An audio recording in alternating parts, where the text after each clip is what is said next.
Hello बच्चों, आज हम science chapter 8 force and pressure उसमें ये समझने का प्रयास करेंगे कि हमें कैसे पता चल सकता है कि एक ऑब्जेक्ट के ऊपर या एक वस्तु के ऊपर कोई बल जो है लगाया जा रहा है।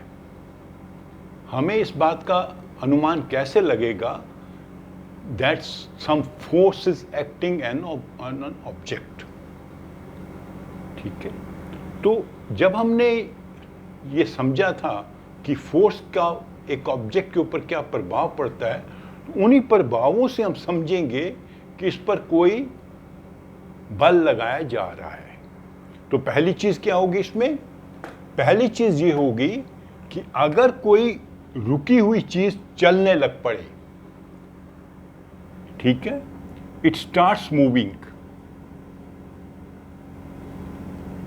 अगर कोई रुकी हुई चीज चलने लग पड़े तो हमें समझना चाहिए कि इस पर कोई फोर्स अप्लाई किया जा रहा है, कोई बल लगाया जा रहा है।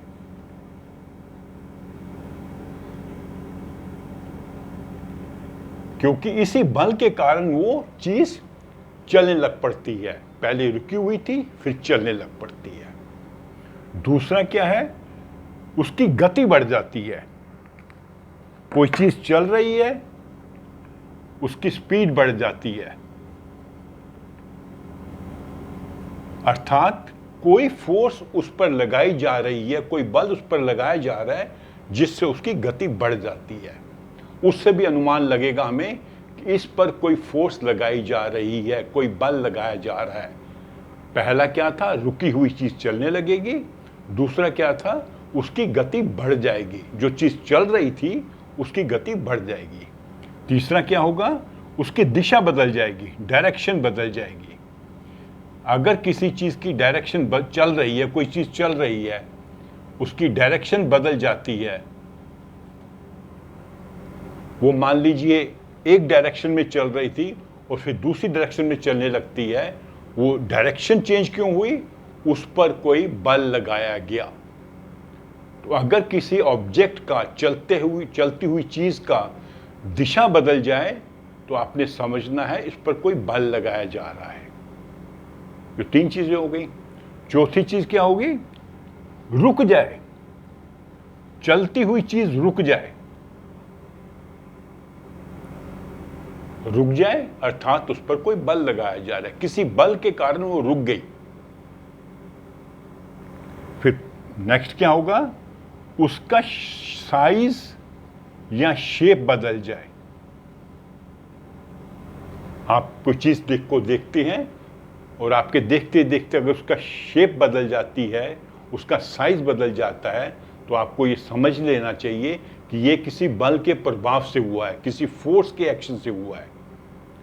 तो जब भी आप देखते हैं कि कोई रुकी हुई चीज चलने लगती है या चलती हुई चीज की, वस्तु की गति बढ़ जाती है या उसकी दिशा बदल जाती है या वो रुक जाती है धीरे धीरे या उसका साइज और शेप बदल जाता है, तो ये तभी संभव है उस पर कोई ना कोई फोर्स लगाई गई है, कोई ना कोई बल उस पर लगाया गया है। तो इन चीजों से आप अनुमान लगाएंगे कि एक ऑब्जेक्ट के ऊपर बल लगाया जा रहा है। हम आते हैं इस चीज पे अब।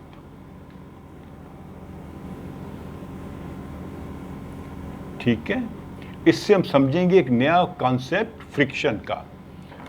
ठीक है, मान लीजिए ये बॉल है, ये रुका हुआ है।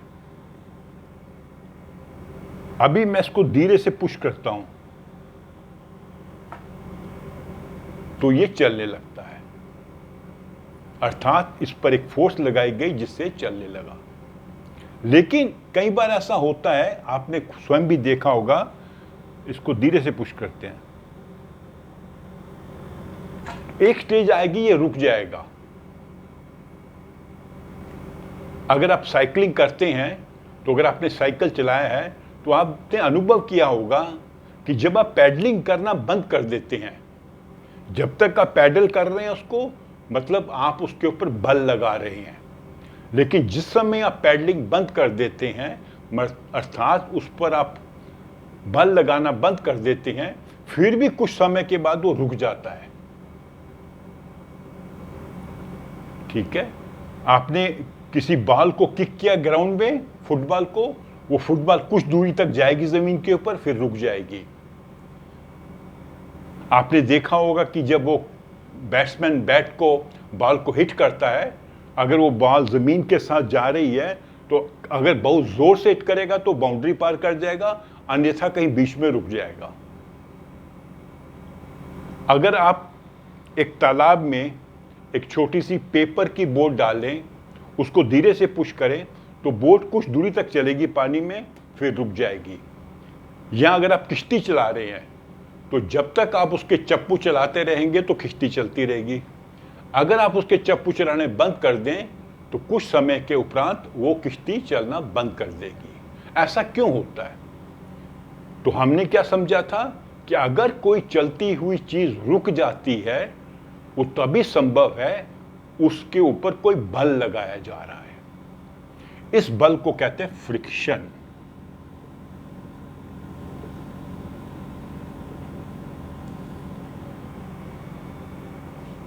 फ्रिक्शन वो बल है जो चलती हुई चीजों को में एक फोर्स लगाती है विपरीत दिशा में, जिसके कारण वो धीरे धीरे रुक जाती हैं।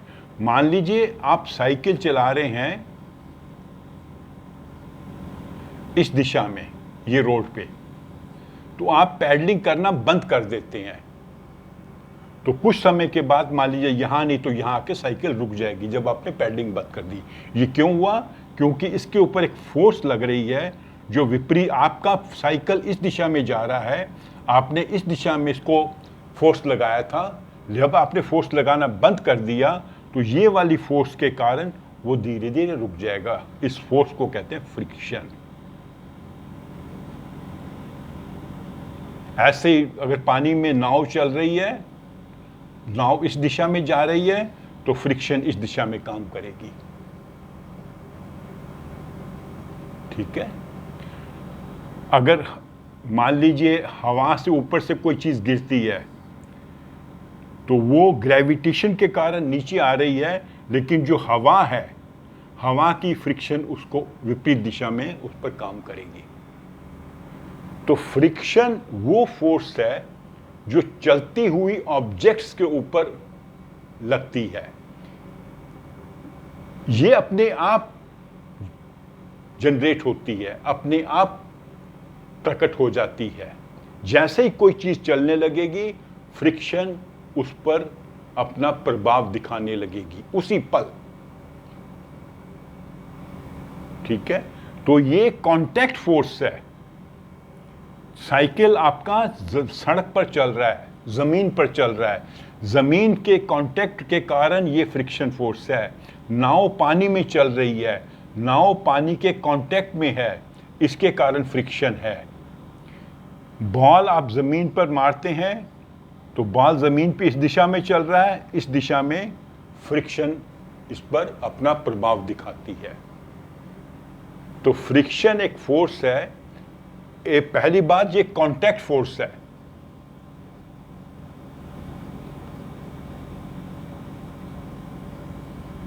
दूसरी बात, ये हमेशा विपरीत दिशा में, इसकी दिशा विपरीत होती है। जिस दिशा में आपने मान लीजिए बॉल को हिट किया, उसकी विपरीत दिशा में फ्रिक्शन की फोर्स होगी। जिस दिशा में नाव चल रही है, उसके विपरीत दिशा में फ्रिक्शन की फोर्स होगी। जिस दिशा में आपका साइकिल चल रहा था, उसके विपरीत दिशा में फ्रिक्शन की फोर्स होगी। हमेशा अपोजिट डायरेक्शन में होगी।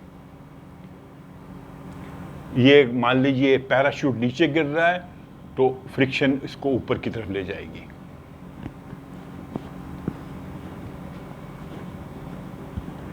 और ये कांटेक्ट के कारण पैदा होती है मूविंग ऑब्जेक्ट्स में। जो ऑब्जेक्ट मूव कर रहे हैं, ये बॉल खड़ा है, इस पर कोई फ्रिक्शन की फोर्स काम नहीं कर रही। जैसे ये चलने लगेगा तो इस पर फ्रिक्शन की फोर्स आएगी, इसको धीरे धीरे रोक देगी। जैसे ही एक ऑब्जेक्ट चलने लगेगा, पानी में चले, जमीन पर चले, हवा में चले, इसके ऊपर फ्रिक्शन की फोर्स काम करेगी और उसकी दिशा हमेशा विपरीत होगी। जिस दिशा में आपने साइकिल को पुश किया या नाव को पुश किया या बाल को पुश किया, उसकी विपरीत दिशा में ये फोर्स काम करेगी और धीरे धीरे उसको रोक देगी। ठीक है, इसलिए जैसे आप साइकिल चलाते हैं आपको लगातार पैडलिंग करनी पड़ती है। अगर आप पैडलिंग बंद कर देंगे कुछ समय के लिए तो आपका साइकिल धीरे धीरे उसकी गति कम हो जाएगी, वो धीरे हो जाएगा और एक स्थिति आएगी कि वो रुक भी जाएगा। तो अगर आपने दूर तक जाना है तो आपको लगातार पैडलिंग करनी पड़ेगी। अगर आप बीच में रुकेंगे भी, पैडलिंग करना बंद भी करेंगे, थोड़ी गति कम हो जाएगी, फिर आपको पैडलिंग करनी पड़ेगी गति बढ़ाने के लिए। ठीक है, तो फ्रिक्शन एक्चुअली नेक्स्ट चैप्टर में डिटेल में समझेंगे। तो अभी हम ये समझ लेते हैं कि फ्रिक्शन एक फोर्स है, कांटेक्ट फोर्स है। ये मूविंग ऑब्जेक्ट्स के ऊपर इसका प्रभाव पड़ता है और ये मूविंग ऑब्जेक्ट्स को रोकती है क्योंकि इसकी जो दिशा होती है विपरीत होती है। जिस दिशा में ऑब्जेक्ट मूव कर रहा है उसकी विपरीत दिशा में फ्रिक्शन की फोर्स का प्रभाव पड़ता है। अगले चैप्टर में हम समझेंगे प्रेशर को। तो आप मेरे इस वीडियो को लाइक करें, अपने फ्रेंड्स के साथ शेयर करें और अगर आपने मेरा चैनल अभी तक सब्सक्राइब नहीं किया है तो उसे प्लीज़ सब्सक्राइब भी करें। Thank you.